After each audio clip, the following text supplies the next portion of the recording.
Oh, that's right. I'm sitting down with Richard Whiting. He's the executive editor at the Index Journal, and this is going to be an interesting one, folks, so make sure you listen up. Richard has been at the Index Journal now for 14 years. My, how time passes, right? Oh, it does. It does. It does. Well, it certainly is good to have you here on the show today. I find it very interesting that here you are. You are my first interview after I just won Radio Show of the Year for Meet Me at the Diner. Well done, and congratulations. Well, thank you very much, Richard. That's really good. You got the award Saturday? Saturday night, yes. Went up against the big boys out there and still won, so I think that's pretty awesome. That's great. Yeah. So Something to cheer about in Greenwood, right? absolutely. We need Good. things to cheer about, don't we? We do. Yeah. And as doing newspaper, Richard, what did you want to be when you grew up? Who says I have? Well, there's a question about that. We could call Exactly. Wendy right Yeah. now. Probably should.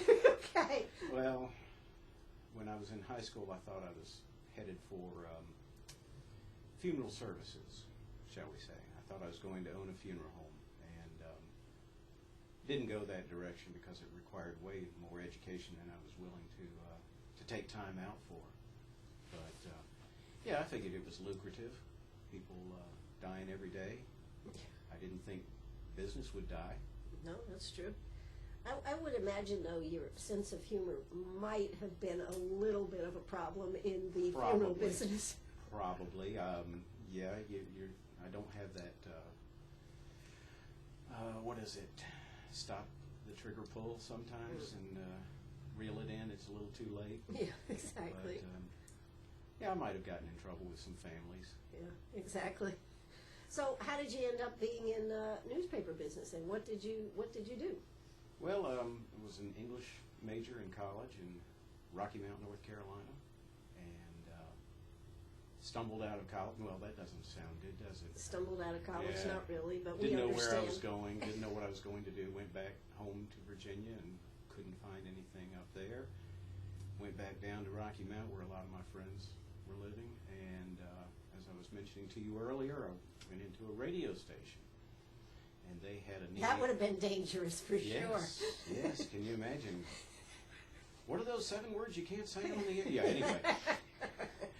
No, it was not a broadcast position. I had a shot at selling a TV book they were producing, so they would have kept me off air, which would have been safe, but I figured sales wasn't really my line. And so on the way back to Virginia, I also stopped at the local paper, and they needed a staff writer, and obviously desperate times called for desperate measures. They offered me a job. I counter-offered. Publisher laughed, fell out of his chair, stuck by his offer, and I took that job and stayed there a decade. A decade. And moved up. A whole decade. What do you think? As you look at, being editor, executive editor, being a reporter, have there been times, that you enjoyed being a reporter? Did you enjoy being out on the beat, or do you like being in the editor position? Just as far as enjoyment. I think for the most part throughout, I've enjoyed what I've done. Reporting was fun. Moving into the editing role and management does have its challenges, and sometimes you miss being out there and writing. Sure, there were mundane things that I had to cover. Tarboro, North Carolina. I won't pick on any South Carolina towns, but Tarboro, North Carolina was notorious with its town council meetings starting at 8 p.m. and finishing about midnight. And then I had to go back, get it. Well, we were an afternoon paper then, so okay. I could go home and take a rest and then get up, be in the newsroom around 7 and bang out that story. And of course, that was not always the most exciting. But it was fun, learning different things, covering chambers of commerce, crime, tobacco, warehouse, opening day, and, presidential visit, or vice presidential, when George Herbert Walker Bush announced he was running and came to Rocky Mount, brought his campaign. That was fun.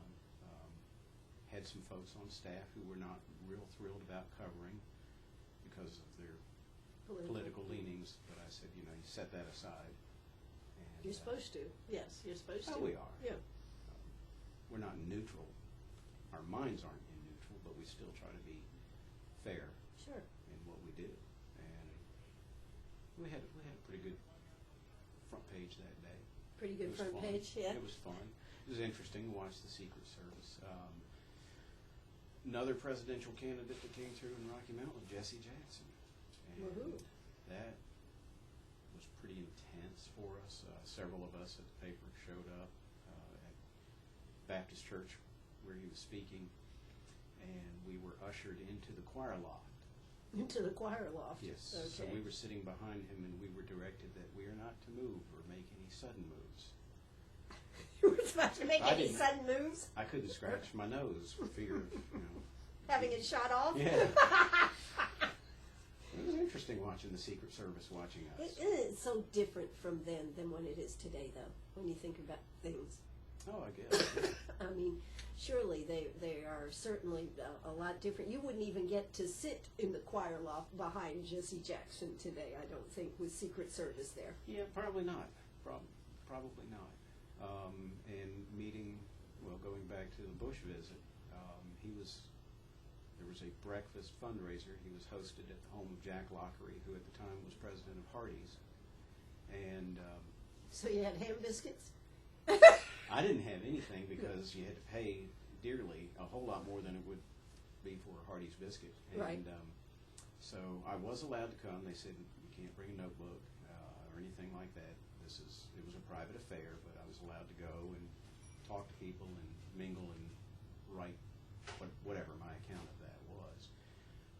But during the event, they had a walk-by shooting, I'll call it, and that is you'd walk by, shake hands with him. The photographer was hovering there and take a shot, and then all of us got our photo. So I had that at the office. It's an awe-inspiring photo. It looks like Bush is seeking my advice, which of course he wisely did not do. Yes, exactly. Well, that's still pretty cool. Yeah, it That was. is pretty It cool. was. I think that the more that we can be involved, the more better rounded you can be as a person when you are covering cases and this type of thing. Oh, sure. And you're mentioning cases and how things are different. Again, North Carolina was covering courts. We had a rather horrific murder that took place, and the guy was on trial. I was covering it. I could come and go freely in and out of that courtroom, and I was sitting about as close to the defendant as you and I are. Mm-hmm. And if I had wanted to, I probably could have carried Maxwell Silverhammer, come down on his head with that. But now, of course, you would be patted down. You go through a metal detector and so forth. Exactly. But it's all very different. You're It right. is different. Absolutely.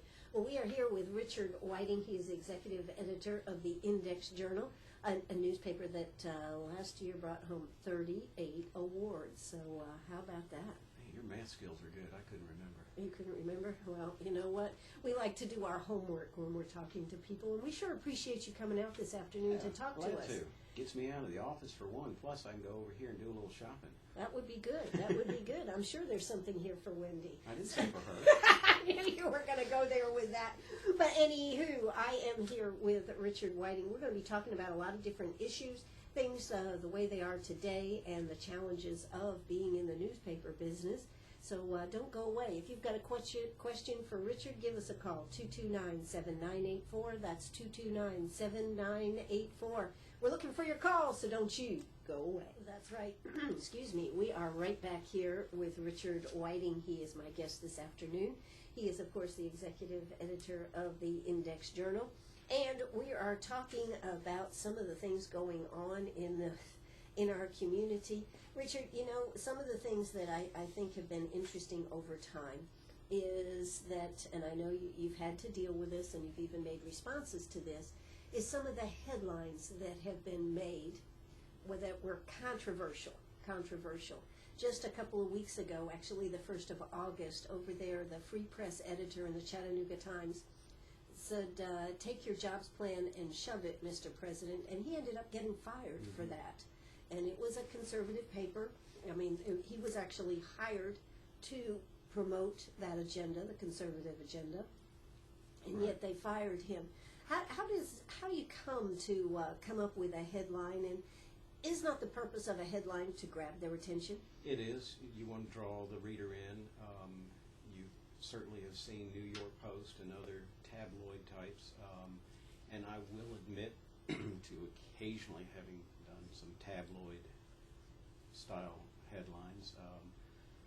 But, and side note, I think just about every editor in the business fancies himself a tabloid headline writer a time or two and Sure. misses that opportunity.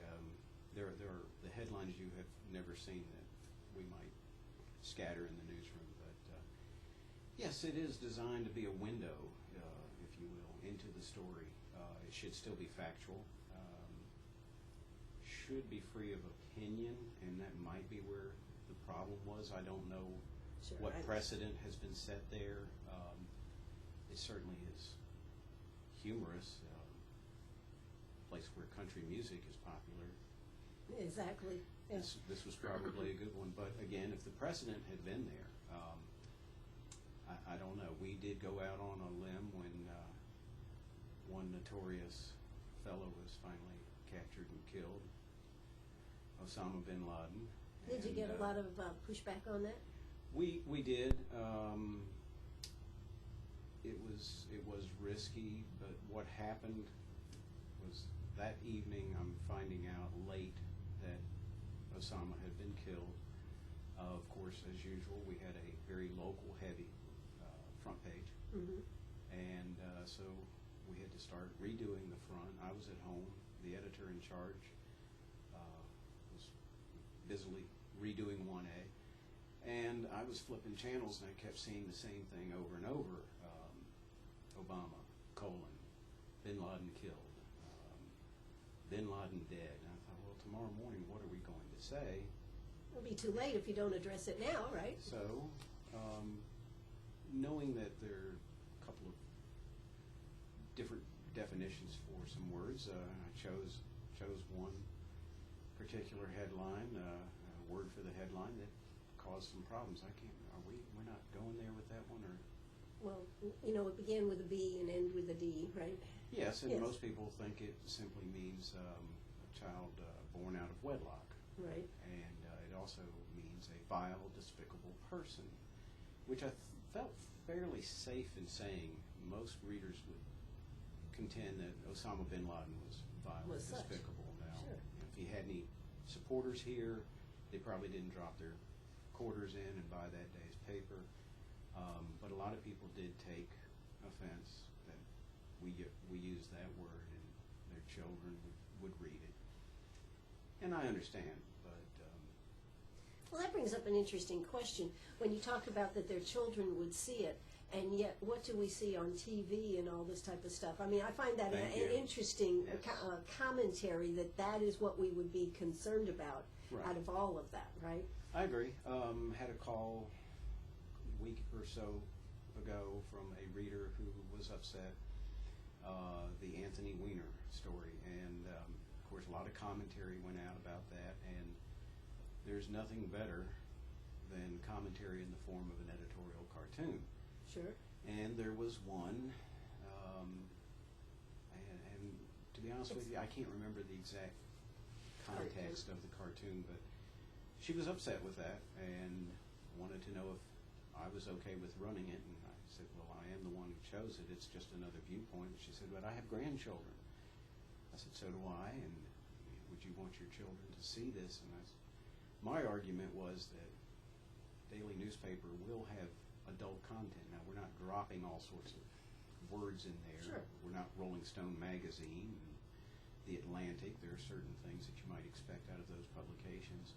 There was nothing obscene, suggestive, I guess. Yeah, poking fun. I mean, good heavens, who hasn't had some fun with Sure. Anthony Weiner? Yes. There's no shortage of jokes about him. And where's your drum roll? Yeah, that's Okay. right. Yeah, exactly. All right, but anyway, my argument there was, do you not monitor what your children or your grandchildren are watching on TV? And really, at a certain age, are they picking up and Mm-hmm. through and looking at editorial page. Sure. You know, Not likely.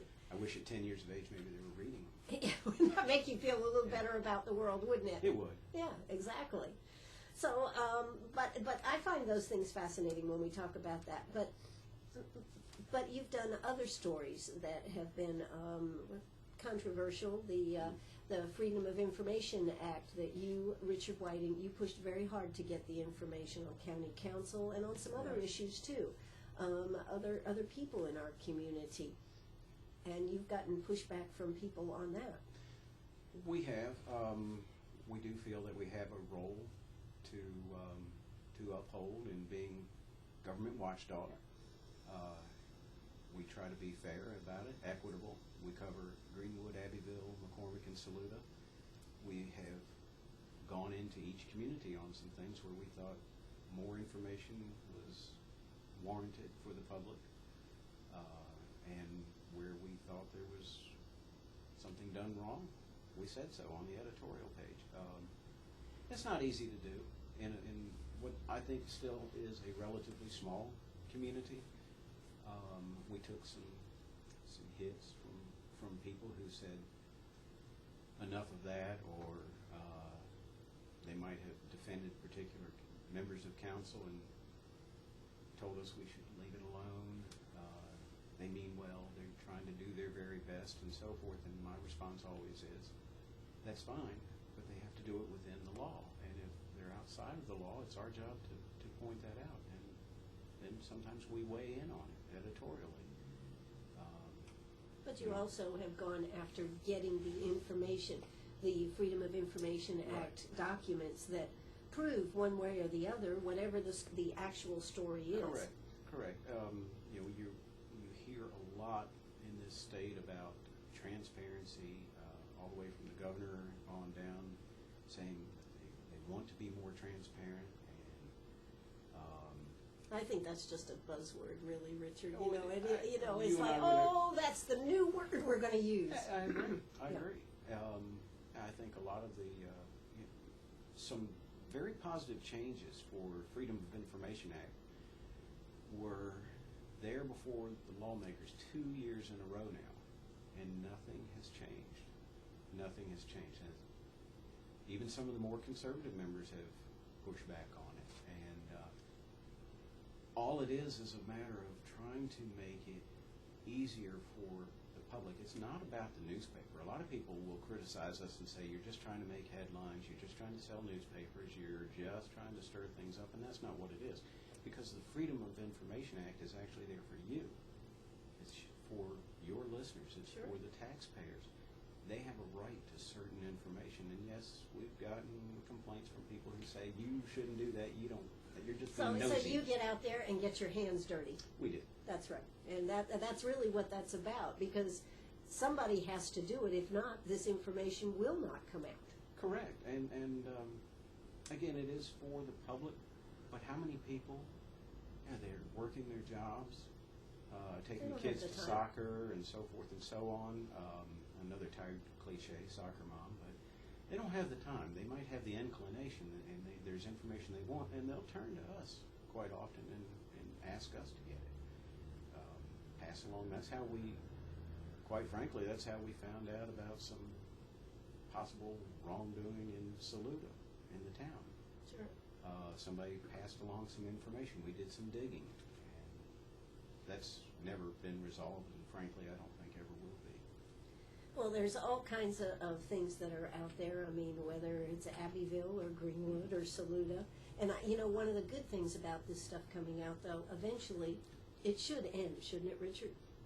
We should get the dirty stuff cleaned up so that they have to perform within certain parlance. Well, okay, you're saying the end of the rainbow?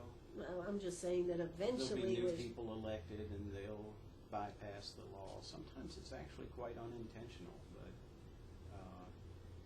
when it's obviously intentional, we'll clamp down. Something needs to be done about it. It does. And you get pulled and you get a ticket. Ignorance of the law is no excuse.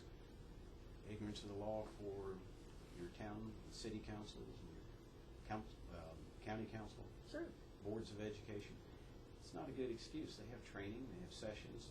There's a nice yellow booklet that we freely distribute, often to them, called the Freedom of Information Act. Yes. And, they can read it. It's not the most exciting read.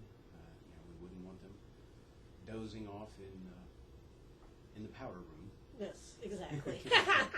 We're here with Richard Whiting. We're talking about some of the issues that are facing every newspaper here, but we're talking about the Index Journal. We're with Richard Whiting right here. Hey, don't you go away. If you've got a question for Richard, if you want to say something, give us a call, 229-7984. That's 229-7984. We'll be back after the news. Are you a pirate or a pack rat? Do you have a vacation of a lifetime sitting in the attic? Or a college tuition hung on a wall? Or is a fabulous retirement hidden in your jewelry box? Bring those items to Sharp Facets Gallery. We can establish value and buy from you or sell for you. And so ends another chapter at Sharp Facets Gallery, 72 Bypass, and on the web, sharpfacets.com. That's right. We're here with the one and only Richard Whiting, executive editor of the Index Journal. What was that you said your grandmother said? You get used to hanging if you hang long enough. That's right. You certainly do. So it's all about what you do, isn't it? It is. It is. We were just talking about how you dabbled in a little TV there for a while when you were in Florence, and how that was quite an experience. It was. If anybody ever had the deer in the headlight look, it was me.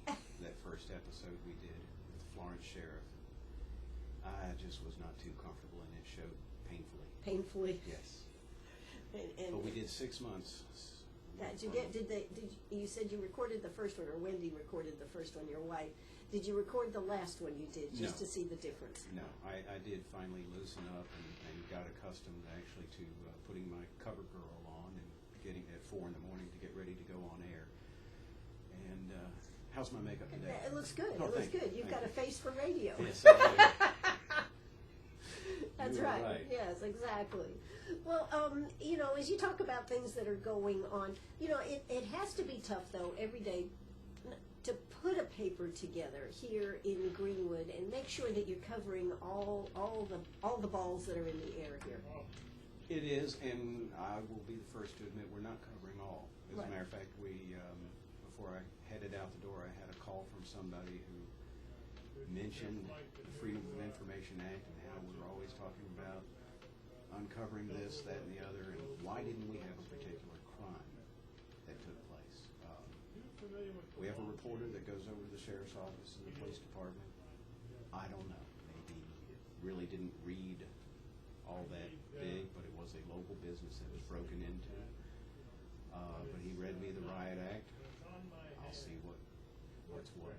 But it is difficult because with a small crew, trying to cover all we cover, but I think we're fairly effective. Not fairly, I think we're very effective and thorough. I think actually, Richard, in the last few years, you've gotten a lot. From what I've been here since the mid-'80s, I think the paper actually has went down a little bit, and now it has definitely come back up. You certainly are on a lot more subjects than maybe 10 years ago you were. Oh, sure. Well, thank you. That's serious, yes. It is difficult.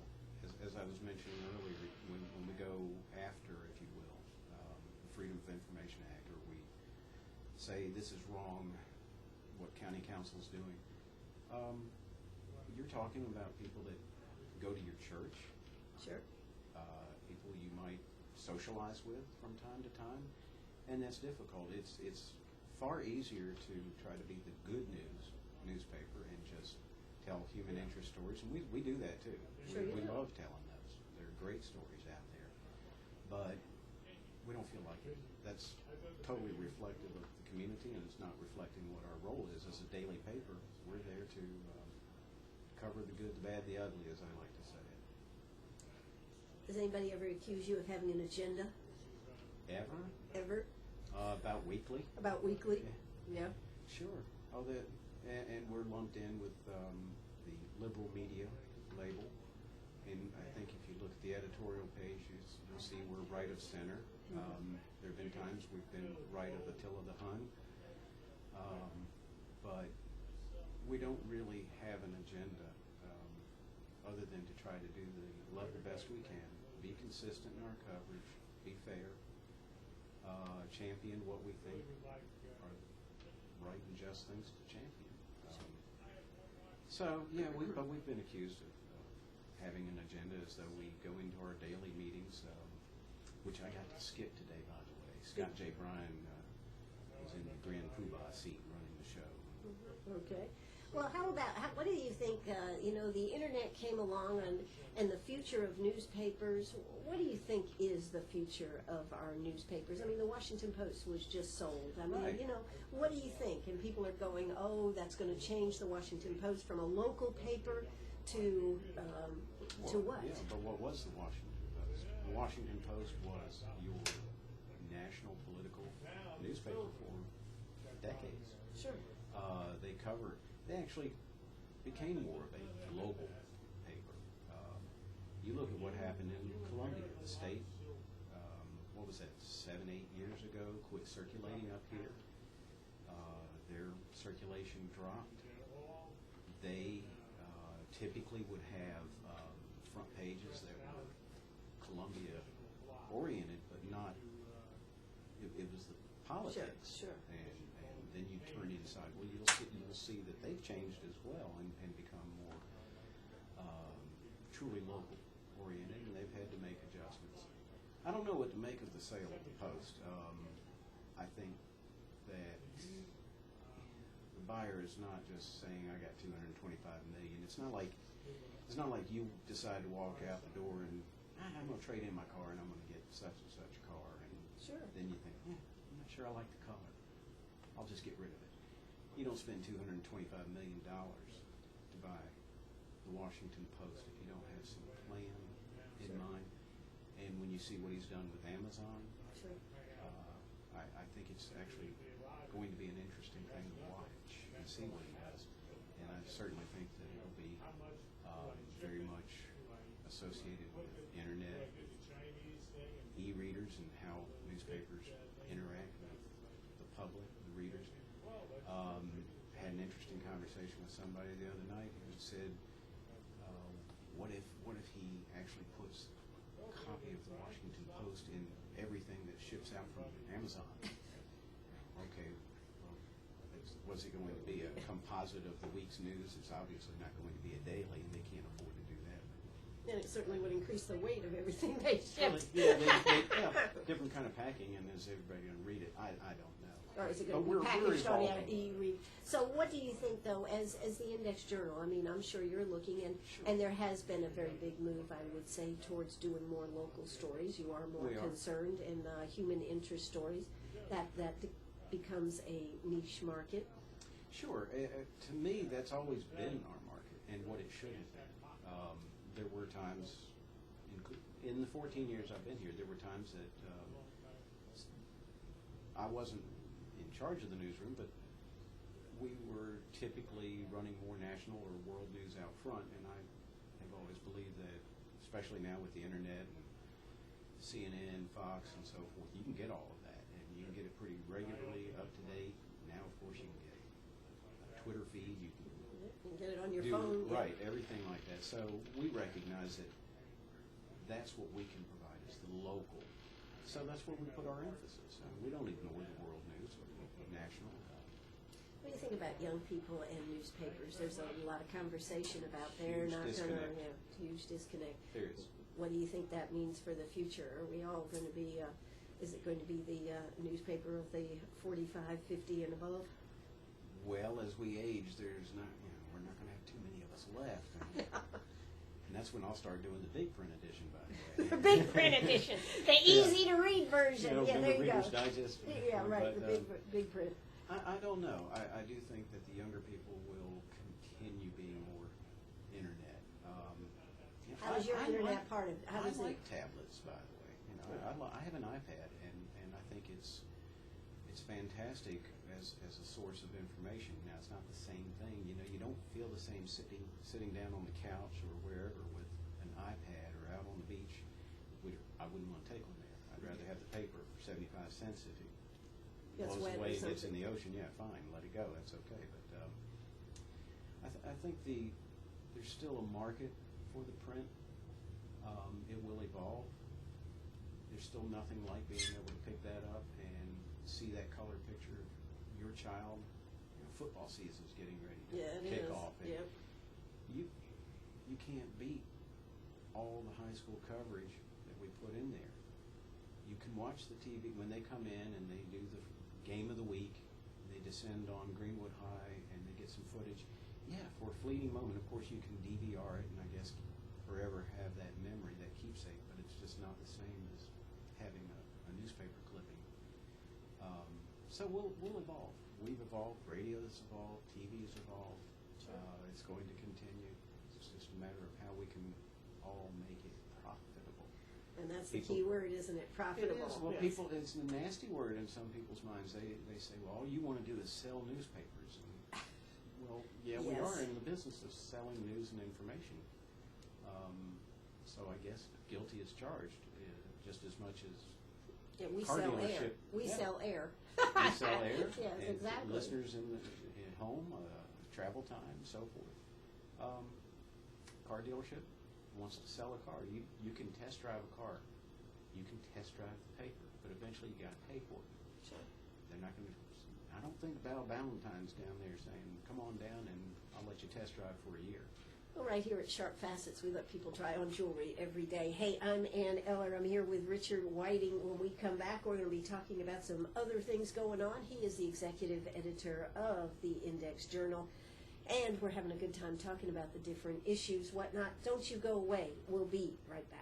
Oh, that's right. We're right back here, Sharp Facets Gallery. Yes, I'm Ann Eller. I'm here with the one and only Richard Whiting, and I must say, Richard, this has been quite a joy to sit down and talk about newspaper business, news, and what the future holds. Because actually, the radio business and the newspaper business are quite intertwined in the Sure. same issues that are dealing with yours as they're dealing with my station. Absolutely. Yeah.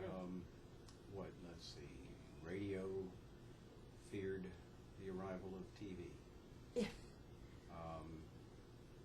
TV, newspapers weren't sure either what Sure. to make of it, but they've always been a staple for news. And then the internet came along, and we all kind of went, huh? But you see how radio can take advantage of the internet. Oh, sure. You're Absolutely. streaming. Yeah, exactly. Newspapers can take advantage of it. We go to press. If there's something we have to update, we can do it. Before we go to press, if there's breaking news, we can put it up on our website. We can put it on Twitter and Facebook and still get that information out. That's the key, is Yeah. getting the information out. So the internet's not something that we have to embrace it. It's not something to be feared. I think we did fear it for a while. Sure. And until we could figure out, hey, this is a useful tool. Maybe we can do something with it. I just wonder though, when Al Gore flipped the switch, and I talk about this on the He radio. invented the internet, No, you mean? not invented. Oh. He flipped the switch. Remember, he flipped the switch. If it's on the internet, it must be true, right? But I Absolutely. wonder if anybody had any idea the effect it would have on our world if we would have flipped that switch. No. I don't think so. I agree Uh-uh. with you. Yeah. No. I mean, when you just look at the crimes and the things that have happened, I mean, those have been all very bad things, and they're all based on a lot of it because we have instantaneous news, the copycat crimes and all this type of thing. True, and it's just so much has taken off because of the internet. Scams. Yes. Look at how those have evolved, if you will. It's the same crime. It's just in a new outfit. Yes. And You know, it's interesting. Jamie Wilson. Remember Jamie Wilson Uh-huh. over here, Oakland Schools? Yes. Back when the school happened up in Connecticut, Mhm. I had several people on talking about it, and I said, well, you know, we had right here in Greenwood, South Carolina, we had a mass shooting like this, and they went, really? And that was before, actually, we had the internet, wasn't it? Correct. And in fact, a lot of people, you mentioned Connecticut, and I talked with some people about Columbine and how horrific that was, of course. Well, right here, we had something just about it wasn't that bad, as bad, but No, but it was still huge. horrific and horrendous. But it was just- isolated, It was. It And was. I think now that's something. everything gets spread. homogenized. Yeah, you know, I mean, it's everywhere. Homogenized, but it's not pasteurized. And it's not pasteurized. Yeah, you're right. Nah. Here. Keep the day job. But there you go. But it is amazing what the internet has done for news, for communications, and all this type of thing. Well, I think that's why you saw the major media descend on Sanford, Florida. Sure. So Trayvon many, Martin, yep. so many things that would be right here, just kept here locally, not because somebody's trying to keep it secret. That's just it. That's as far as it would have gone. But now it's everywhere, and Don't you get a little tired everything's of that? breaking news too. I'm Yeah. really tired of that. Don't you get tired of, if you watch the news channels, and I watch a lot of the news channels because I'm trying to always make sure I have the news, but they talk about stuff ad nauseum. They never move on. Days right. and days or hour after hour, even if it's a different talk show host, if it's this, they just continue to talk about the same issue over and over. It's almost as though they're trying to get ratings. Maybe that's what it is. Ratings, hello, yes, you're right. Well, and I do think that you see with shows an agenda. You talk about, do we have an agenda? I think that there are definitely some TV productions, if you will, that are agenda-driven, and they're disguised as news shows. And it Well, used you to know, be Walter do. Cronkite, Uh-huh. and that's the way it was Yeah. August 12th, 2013. You don't hear that anymore, do you? No. And you have, is Anderson Cooper a talking head newscaster? No, he's some blend there, and you see he has an agenda. I think it was evident with the Trayvon Martin case. You could always tell, though, at one point, this is a newscast. Okay, now this is a talk show, an opinion show, Larry King, whatever. Sure. You knew the difference, but it's as though some Not of these anymore. programs are trying to blend the two, and you're walking out of that living room after watching it, and you might actually have a very tainted view of news because you haven't been filled with factual reporting. You've been filled with factual reporting that's laced with opinion. Sure. Well, it all slants. Mhm. And, you know, I think it's very interesting that the Republican Party has come out that if CNN does, or an MSNBC does the story on Hillary Clinton, that they will not have their debates with Right. them. I What do you think I about threw that? an opinion in the other day on that. I think they shot themselves in the foot because NBC and CNN, they're not going to pull those No. documentaries. I don't see any reason for them to, frankly. And now they're held to the fire. Are they going to stick by their guns and shut the door to CNN and NBC for the GOP presidential primary? That's just not a smart move in my book. Right. Label them the liberal media if you want to and move on, be done with it. Documentaries are done all the time on people. Maybe they have an agenda, maybe not. Sure. She's certainly been a notable force in Washington. So to me it was kind of logical that she might get a documentary. Absolutely. Well, you know, those are some of the things that are in the news, but you also have a Parents Expo that you We are do. participating in. We That's do. going to be a pretty interesting event. August 24th. We did one last year. Got together with Rhonda over at the mall, and suddenly found ourselves in the expo business, and it was a tremendous success. We had a lot of folks sign up and say, "When are you doing it again? We want to be there." Altered the date, trying to coincide a little better with back to school Sure. timing. A lot of good vendors will be there, participants, and it's not just vendors selling.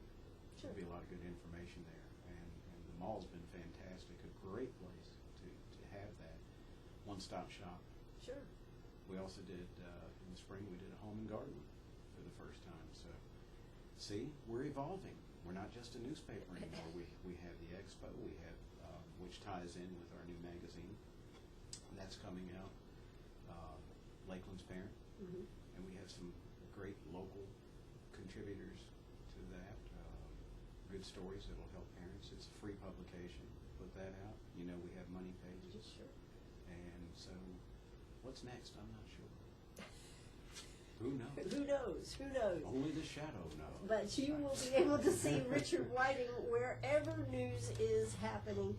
And I tell you what, Richard, I think it is a tremendous 14 years at the paper. That's pretty good. What's the next 14 It's years? good for me now. You know, some of the staff back there is probably Not too pleased about it. cursing the day. And Judy Burns, I think, might have, if she just heard that, she's 14 years. Yes. Really, it's time for him to go. And a few folks on Greenwood County Council might be calling in a minute and saying, yes, it is time for him to go. Yeah. Well, you know what? You have to do what is necessary to get the news, and whether it's the Freedom of Information Act or just out there doing good reporting, I certainly hope you'll keep the paper on the path that it's on. Well, thank you. I hope we do. Well, that's the plan. Yes, We will. That's the plan. You're going to keep on winning some radio awards? I hope so. I hope we can continue this, because that's what we do. And You're going to put that on Facebook, aren't you? Because I don't think the listeners can see that right now. can't see what. Your award. My award. Oh, okay. We'll put it on there. Hey, you know what? This is WCRS right here in Greenwood. That's going to do it for us. Richard Whiting, it's been a pleasure All right. interviewing you. Thank you so much for coming out Well, today. thank you, Ann. I do appreciate it. Again, I figured you were desperate if you were calling on me. Chris is a much better interview. Gosh darn, we might have to have you back again, Richard, What if to what find if you out. have Chris and me? And no, let's not do that. That could get ugly. It could. And we don't want to tear up Facebook, do we now? All right, that's Good going to do point. it for us. This is WCRS right here in Greenwood. Bye-bye, everybody.